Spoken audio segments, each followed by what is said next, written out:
дар муассисаи таҳсилоти миёнаи умумии рақимияги шаҳри Исфара бо иштироки хонандагони болоёқату ихтироъкор аз ҳамаи муассисаҳои таълимӣ аз рӯи номинатсияҳои ихтироъкорӣ ва навоварӣ, биология, математика, химия, физика, технологияи иттилоотӣ ва геометрия даври шаҳрии озмуни ҷумҳуриявии илм фурӯғи маърифат баргузор гардид.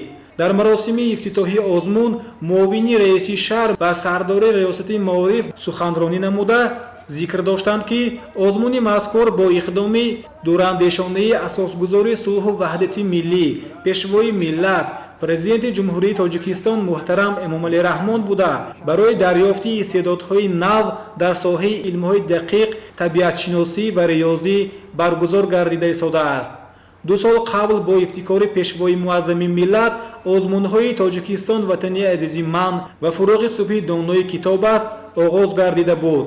озмуни илм фурӯғи маърифат сеюмин иқдом аз ҷониби сарвари давлат буда дар доираи эълон гардидани 20-солаи омӯзиш ва рушди илмҳои дақиқ, табиатшиносӣ ва риёзӣ амалӣ шуда истодааст ва ҳадаф аз баргузории озмун ин аз байни довталабон дарёфт намудани нобиғаҳои нав, махсусан дар соҳаи илмҳои дақиқ мебошад.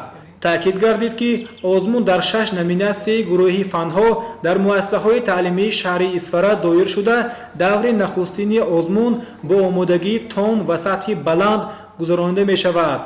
ҳадаф аз баргузории озмуни илм фурӯғи маърифат дарёфти олимон ва нобиғаҳои нав аст. озмуни ҷумҳуриявии илм фурӯғи маърифат аз 4 давра иборат буда, аз моҳи апрел то нимаи дуюми моҳи ноябр гузаронида мешавад.